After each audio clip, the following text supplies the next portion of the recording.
మంత్రమయీం తంత్రమయీం ప్రకృతిమయీం నౌమి విశ్వవికృతిమయీం ప్రణత జనతాపవర్గా కృతరణ సర్గా ససింహ సంసర్గా కామాక్షి ముదిత భర్గా హతరిపువర్గా త్వమేవ సా దుర్గా శ్రవణజలద్వేదోద్దండా ధృతాసురశిఖండా శ్రవణజలద్వేదండా సమరోద్దండా ధృతాసురశిఖండా దేవి కలితాంధ్రషండా ధృతనరముండా త్వమేవ చాముండా కలమంజులవాగనుమిత గణపంజరగత శుకగ్రహౌత్కంఠ్యాత్ అంబ రదనాంబరంతే బింబఫలం శంబరారిణాన్యస్తం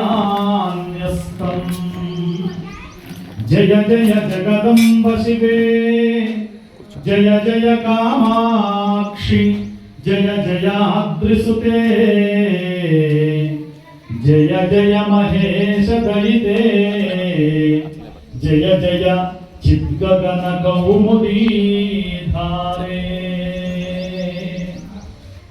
అత్యద్భుతంగా ఈ తుముగుంట పట్టణంలో రాజశ్యామల సహిత లలిత వారాహి దేవాలయంలో మనమందరం కూర్చొని ఉన్నాం. ఇప్పటికి మండల పూజ జరుగుతున్నది.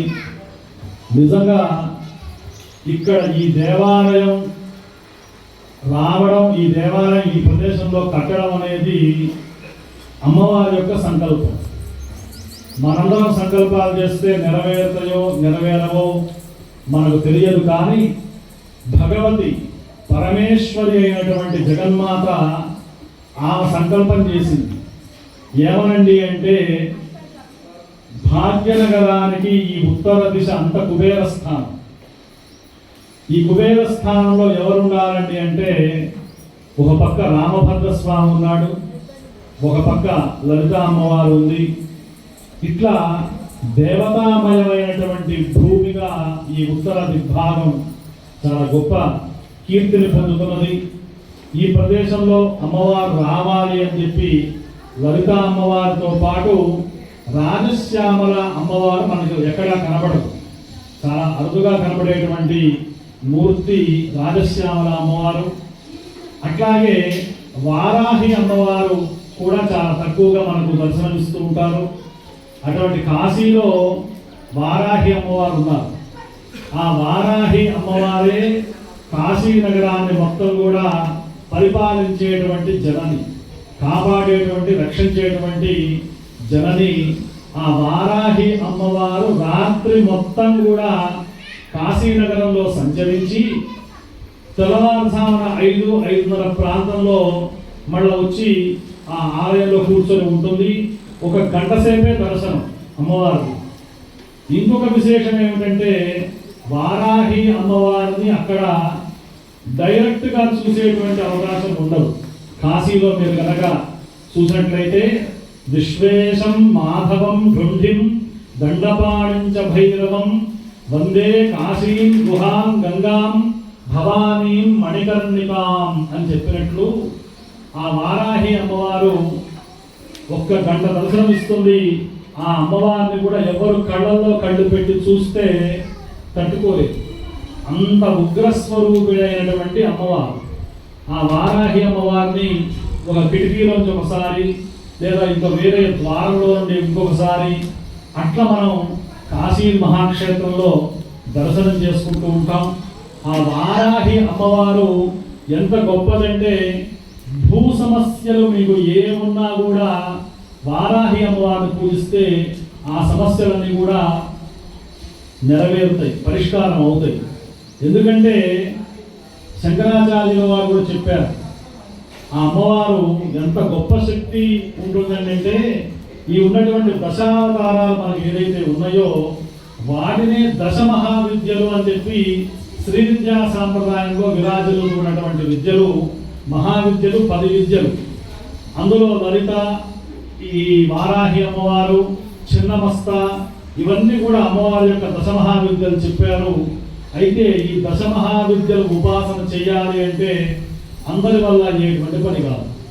మామూలుగా రామనామం, కృష్ణనామం, విష్ణు సహస్రనామం, శివ సహస్రనామం ఇవన్నీ మనం చదువుతూ ఉంటాం, పారాయణం చేస్తూ ఉంటాం, లేదా హరే నామ జపం చేస్తూ ఉంటాం. ఇవన్నీ సాత్వికంగా ఉంటూ ఉంటాయి. కానీ అమ్మవారి యొక్క ఉపాసన ఏదైతే ఆ అమ్మవారి యొక్క 9 అక్షరాల మహామంత్రం ఉంది, 15 అక్షరాల మహామంత్రం ఉంది, 16 అక్షరాల మహామంత్రం ఉంది. దాన్ని శ్రీ విద్య అని, బ్రహ్మ విద్య అని, పూర్ణ విద్య అని వ్యవహరిస్తూ ఉంటారు. అటువంటి అమ్మవారి ఉపాసన చేయాలి అంటే గురుముఖతః ఆ అమ్మవారి యొక్క మంత్రాన్ని ఉపదేశం తీసుకొని మాత్రమే చేయాలి. ఈ ఉపదేశాలన్నిటికీ మూలం గాయత్రి మంత్రం. నా గాయత్ర్యా పరం మంత్రం నమాతు పరదైవతం అని చెప్పి గాయత్రి ఉపాసన లేకుండా మీరు ఎంత పెద్ద మంత్రాలు ఉపాసన చేసినా కూడా సిద్ధిని ప్రసాదించవు.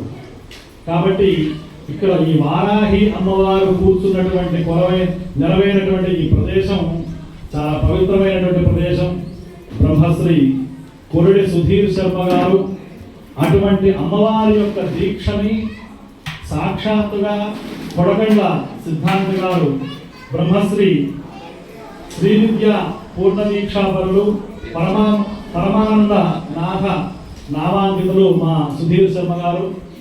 వీరు ఎవరి దగ్గర తీసుకున్నారంటే ఈ మంత్ర ఉపాసన అంటే పారగుర్తి నరసింహరామ శర్మ సిద్ధాంతి గారు కొడకండ్ల గ్రామంలో చాలా సుప్రసిద్ధమైనటువంటి చండీ ఉపాసకులు, అమ్మవారి ఉపాసకులు.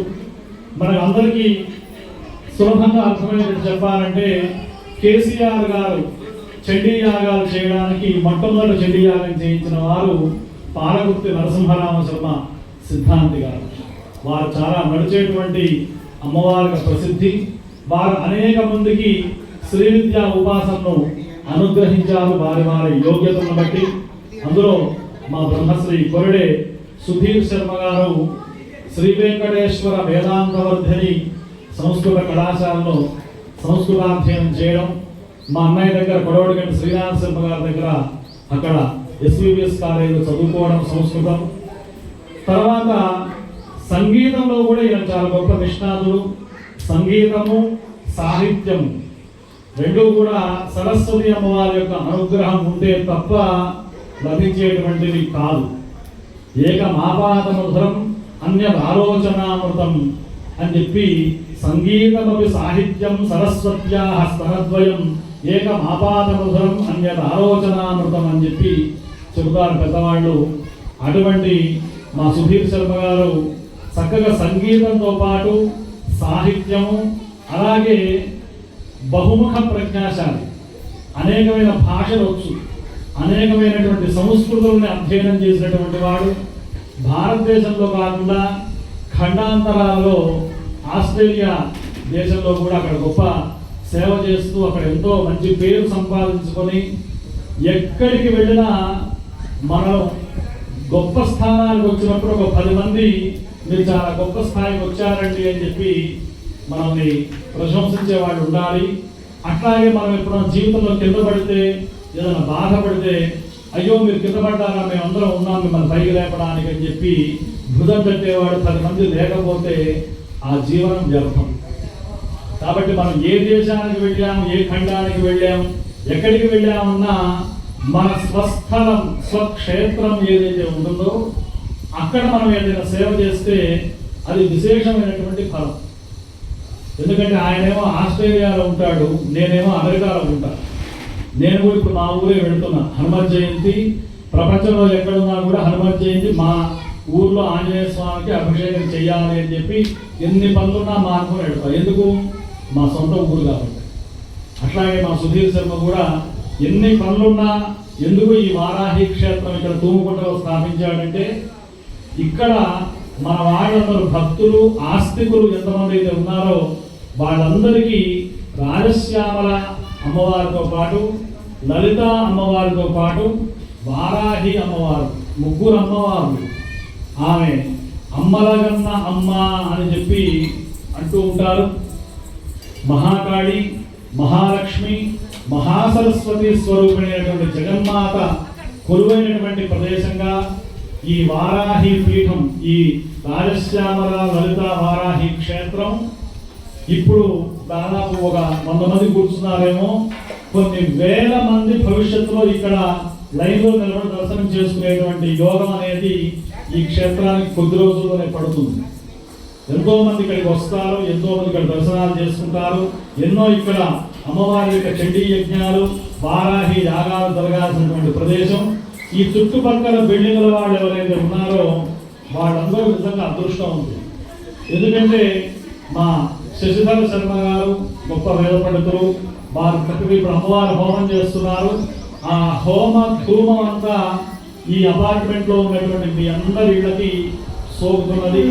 హోమ ధూమం ఎక్కడి వరకు అయితే ప్రసరిస్తుందో అక్కడ వరకు దైవికమైనటువంటి శక్తి అంటే అమ్మవారి యొక్క అనుగ్రహం అనేది మీ అందరికీ ప్రసరించేటువంటి ఒక దివ్యమైనటువంటి స్థలంగా, దివ్యమైనటువంటి క్షేత్రంగా ఈ వారాహి దేవాలయం దేవస్థానం విరాజిల్లుతుంది. భవిష్యత్తులో ఇంకా గొప్పగా ఇక్కడ అనేకమైనటువంటి పీఠాధిపతులు, మహానుభావులు, యోగులు అందరూ కూడా ఇక్కడికి వస్తారు. వేద పండితులతో పాటు భక్తులందరూ కూడా మీరందరూ ఇక్కడ కూర్చున్నారంటే ఆ అమ్మవారు పిలిస్తేనే మనమందరం ఇక్కడికి వస్తాం. మనం వద్దాం అనుకున్నా ఈ పక్క బిల్డింగ్లో ఉన్నా కూడా మీరు రాలేదు. ఎందుకంటే ఆ అమ్మవారి యొక్క సంకల్పం మన మీద ఉండాలి. ఆమె పిలుచుకోవాలి ఇక్కడికి. ఆమె పిలుచుకుంటేనే మనందరం ఇక్కడికి వస్తాం. ఆ జగన్మాత యొక్క దర్శనం చేసుకుంటాం. చక్కగా అమ్మవారికి అభిషేకం చేశారు. ఇక్కడ ఉన్నటువంటి విగ్రహాలు, అమ్మవారి యొక్క మూర్తులు ఏవైతే ఉన్నాయో చాలా విలక్షణంగా ఆగమశాస్త్ర అనుసారంగా తయారు చేయించారు. కృష్ణశిల అంటారు. ఆ కృష్ణశిల చాలా విశేషమైనటువంటి శిల. దీనికి ఎంతో వ్యయప్రయాసాలకు ఓర్చి చాలా కష్టపడి మా సుధీర్ శర్మ చాలా అద్భుతంగా ఈ దేవాలయ నిర్మాణం, ఇదొక ఆధ్యాత్మికమైనటువంటి పరిమళాలు వెదజల్లేటువంటి క్షేత్రంగా ఇది విరాజిల్లేటువంటి సందర్భంగా అటు రాజశ్యామల అమ్మవారు ఉన్నారు. రాజశ్యామల అమ్మవారు, శుకశ్యామల, రాజశ్యామల అని ఇద్దరు అమ్మవార్లు ఉంటారు. ఈ రాజశ్యామల అమ్మవారిని పూజిస్తే ఏం కలుగుతుందండి అంటే సామ్రాజ్య సిద్ధి కలుగుతుంది అని చెప్పారు. ఒక రాజ్యాధిపతి, ఒక చక్రవర్తి, ఒక సామ్రాట్ కావాలి అంటే రాజశ్యామల అమ్మవారిని పట్టుకోవాలి. అట్లాగే మంచి భక్తి, జ్ఞానము, వైరాగ్యము కావాలంటే లలిత అమ్మవారిని పట్టుకోవాలి. ఇక వారాహి అమ్మవారి గురించి మీకు చెప్పాను. మనకు ఏ సమస్య వచ్చినా కూడా వారాహి అమ్మవారి యొక్క పాదాలు పట్టుకుంటే ఆమె ఆ సమస్యలన్నిటినీ కూడా నెరవేర్చేటువంటి తల్లి వారాహి అమ్మవారు. ఈ ముగ్గురు దేవతల యొక్క కాంబినేషన్ దేవాలయాలు చాలా అరుదుగా ఉంటాయి. అందులో మన భాగ్యనగరంలో, హైదరాబాద్ పరిసర ప్రాంతాల్లో ఉండడం మన అదృష్టం, మీ అందరి అదృష్టం. మీ దగ్గరలో అమ్మవారు వచ్చి కొలువై ఉంది అంటే ఆ అమ్మవారి సేవ చేసుకునేటువంటి అవకాశం మీకు వచ్చింది. మనం రోజు భోజనం చేస్తుంటాం, రోజు మన పనులు మనకు ఉంటూ ఉంటాయి. కానీ పొద్దున ఒక 20 నిమిషాలు, సాయంత్రం ఒక 20 నిమిషాలు ఈ దేవాలయానికి రావాలి, అమ్మవారి యొక్క దర్శనం చేసుకోవాలి, ఆ అమ్మవారి యొక్క అనుగ్రహాన్ని పొందాలి. ఎందుకంటే ఈమె ఎటువంటి అమ్మ అంటే అమ్మలగన్న అమ్మ.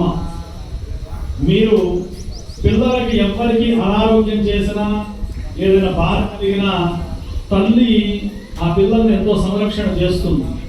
వాళ్ళకి ఏమేమి కావాలో అవన్నీ కూడా జగన్మాత అనుగ్రహం. మామూలు తల్లులే ఇట్లా